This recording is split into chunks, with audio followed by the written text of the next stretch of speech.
সহিহ বুখারীর ৬০২৬ নম্বর হাদিস।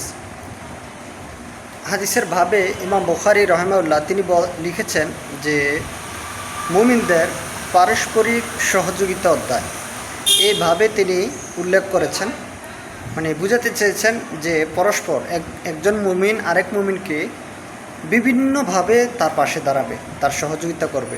অতঃপর তিনি হাদিসটা উল্লেখ করলেন যেখানে রাসূলুল্লাহ সাল্লাল্লাহু আলাইহি ওয়াসাল্লাম বলেছেন, একজন মুমিন অপর মুমিনের ইমারত স্বরূপ, যার একাংশে আঘাত হলে অপরাংশ সেটা বুঝতে পারে।